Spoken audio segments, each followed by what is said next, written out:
Hello, how's it going, everybody? So today I wanted to show you a bike I picked up recently for an inexpensive price, and this is as I picked it up here in these pictures. It's a 1983 Ross Mount Hood. So for my reading, Ross was one of the first manufacturers of mountain bikes for the everyday person.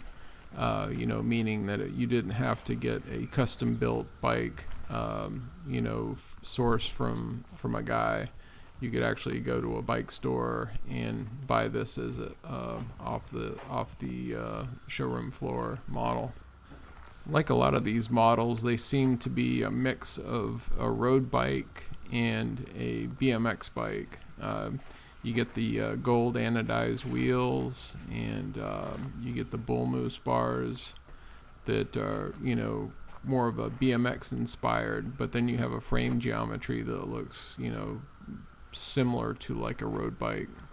My reading, these were actually manufactured in Allentown, Pennsylvania, and so they are a USA built bike. I had a really hard time reading the sticker that describes the frame. I can make out that it's double-butted chromoly, but it's kind of milky, and you really have to look at it different directions to really figure it out. So two somewhat cheap features of the bike are, one, it does not have any quick releases, and two, it does not have a built-in dropout. The dropout is actually part of the derailleur, or at least an adapter for the derailleur. Overall, it's a pretty cool looking bike though, and with the anodized wheels and the bull moose bars, it was a pretty neat package for the time. It looked like whoever had this bike before was using it as a city bike or a commuter, or something to go get groceries. It had flat tires, and really didn't do any kind of testing on it. I just saw the bike and just picked it up for the price. It was worth the parts on it, so I just went ahead and grabbed it. It was ridden enough to wear some of the anodization where the brake pads touch the rims, but overall it doesn't look like it was ridden a lot. It does have quite a bit of rust on the frame. But the black frame really doesn't show it so much, other than it looks somewhat dirty. You'll see it a little bit later and see that it's more than just dirt. I'm not really sure exactly what the chain that is wrapped inside the frame and around the seat is for, other than maybe to keep the seat from getting stolen. I guess that probably makes the most sense. Considering it's a 42-year-old bike now, I think it's held up pretty well. Then again, you really don't know how much time it spent in storage. There is a bit of rust on the chrome parts, and in particular on the bull moose bars, which made me a little nervous about whether I'd be able to bring those back. I really like the chunky brake levers and the ratcheting Sun Tour shifters. It has the Diacomp cantilever brakes front and back. You can see where the brake has worn a stripe in the anodization, which is to be expected for a bike that's to be used. And here's some detail of the anodized wheels. They're Yukai, and the hubs themselves are also anodized. So that's an overview of the bike, and now I'm going to start doing a little bit of work on it. I thought for this video it would be a good idea just to see if I could get this bike working on the road without doing any major work on it. This will also help me kind of assess whether I need to buy any parts for it. You can see immediately that there's a jump in the chain, and so one of the links, two of the links are kind of frozen together. Both the brakes seem to be working. The rear derailleur seemed to be shifting fine, but I couldn't get the front derailleur to go into the smallest ring.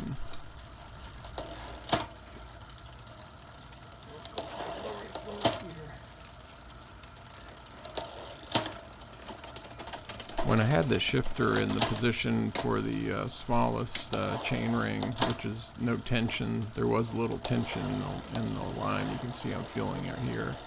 So I'm going to have to make an adjustment on that line and maybe some other adjustments. This is just another view of the drivetrain in operation. This is a different perspective. So I decided to take off some of the accessories I knew I wasn't going to keep on the bike. So I started with the front basket, which is attached to the front hub, and then also to the handlebars.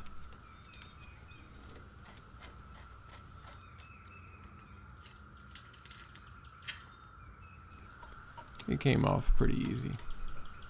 You could see that the basket was bent somewhat to get it to fit onto those particular bars because of the shape. And then I took off that chain. So next I'm going to wash the bike, so I'm spraying it down with Simple Green. I also use Dawn Power Wash sometimes, but I like the smell of this better. It's not as harsh. And then I scrub down the bike. Kind of put enough on there so it gets a good saturation, and I add a little bit of a scrub on it just to help work it in a little bit. In cold weather I usually just wipe the bike down, but in this case since it's a nice day, I just rinse off the bike with some water. I then vigorously dry the bike. This helps to clean the bike as well, because if there's any of the residuals that were kind of loosened up during the initial cleaning process with a Simple Green, we'll wipe off with a rag. So it's kind of serves double duty. Plus it's a little humid around here, and if you don't wipe it down, it takes a long time for it to dry up.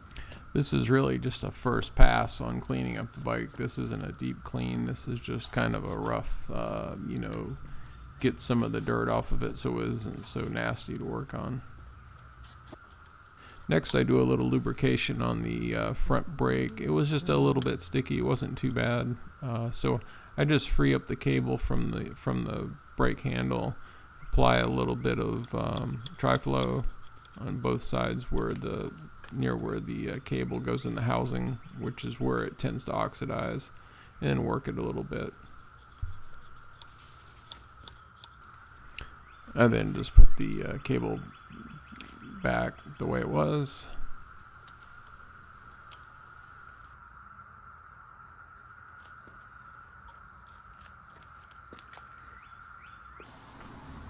Cable action's pretty snappy now. I'm pretty happy with that. I don't really think it really needs too much more. I actually didn't do anything with the back one, but it seems pretty snappy too. Now I'm going to take off the front reflector. I won't be needing this. I really don't ride at night very much anyway. Almost never.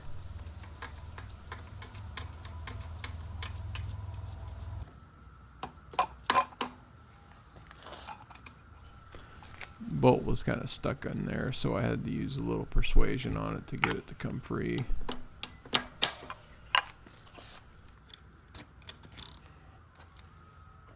And next I take off the rear rack. I may end up putting this back on.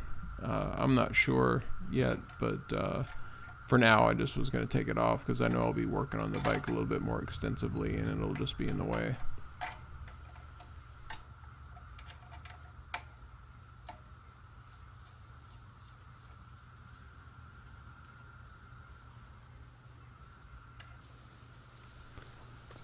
This bolt was a little fiddly as well too, and had to end up turning it out of its fastener even after the bolt was there. So the bolt was a little bit large for the hole. So I'm back to the drivetrain now. I have taken that stiff link, those two links, and took a pair of pliers and worked the links free and so now it's fairly smooth for as much as this, you know, relatively coarse drivetrain will be smooth. It is a 5-speed, so it's a 3x5, so 15-speed by friction shift, of course. So still had trouble getting into that smallest chain ring in the front, and so I'll make a limit screw adjustment to see if that helps.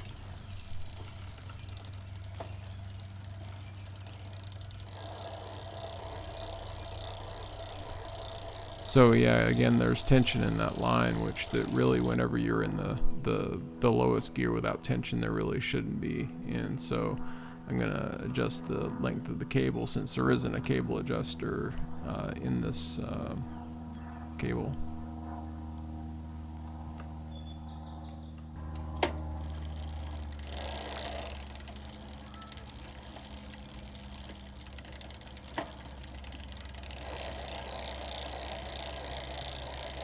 Still doesn't want to drop down into that lowest chain ring, so I go back to the limit screw again, and then it drops down in there, so I think we got it.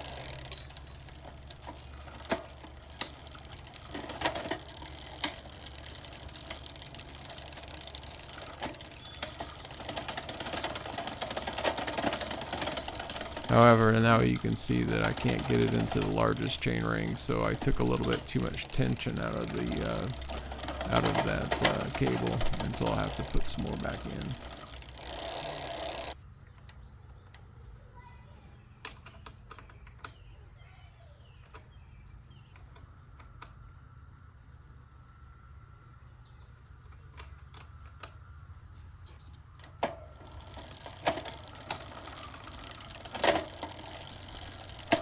Now it seems to be working pretty well. I mean, pretty happy with it. There's not even any lubrication on this yet.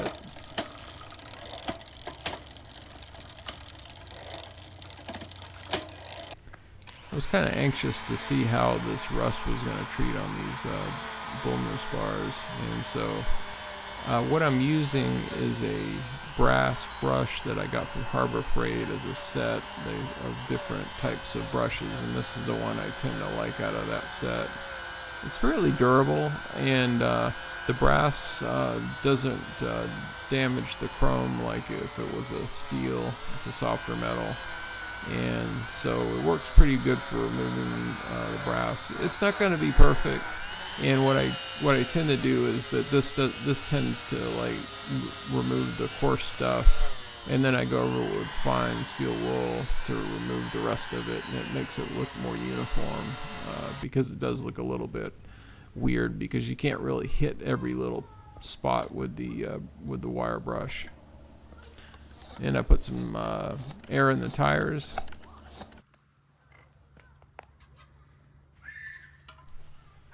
The tubes were perfectly fine, held air for several days.